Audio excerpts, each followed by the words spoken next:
Thank you, Madam President. Allow me at the outset to thank the United Kingdom for a successful presidency. I wish the United States all success in their presidency. Let me thank Secretary General Antonio Guterres for his presence and remarks on the situation in Ukraine. I thank High Commissioner for Human Rights, Michelle Bachelet, and USG Martin Griffiths for their updates. I also thank Ms. Tatiana Luzan for her insights.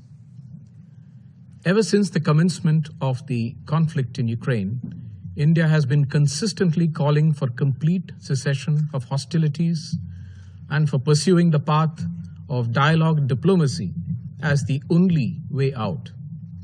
However, the conflict has resulted in the loss of lives and countless miseries for its people, especially for women, children, and elderly, with millions becoming homeless and forced to take shelter in neighboring countries. India has strongly condemned killing of civilians in Bushehr and supported the call for an independent investigation. We support all efforts to alleviate the suffering of the people of Ukraine.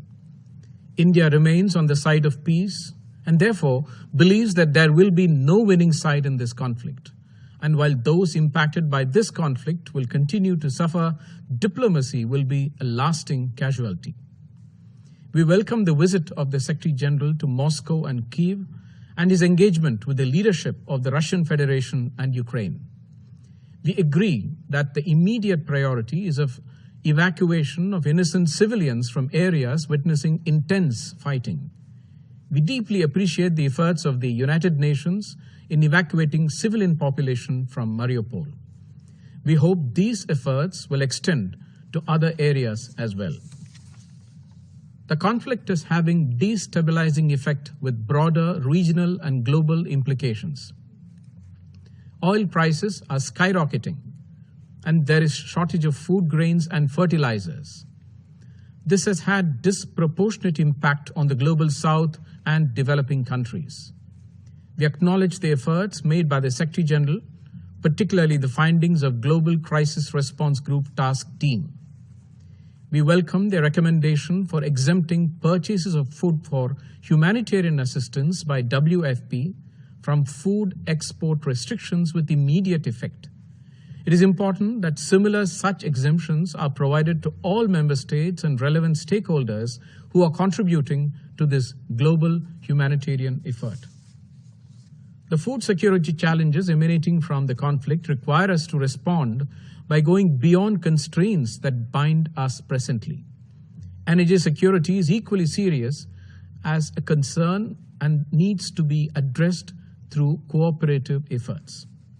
India has been sending humanitarian supplies to Ukraine and its neighbors. We are also providing more medical supplies to Ukraine. We support calls for guarantees of safe passage to deliver essential humanitarian and medical supplies, including through establishment of humanitarian corridors. We hope the international community will continue to respond positively to the evolving humanitarian requirements. We reiterate the importance of UN guiding principles of humanitarian assistance.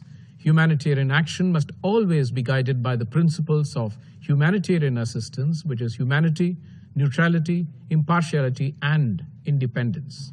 These measures should never be politicized.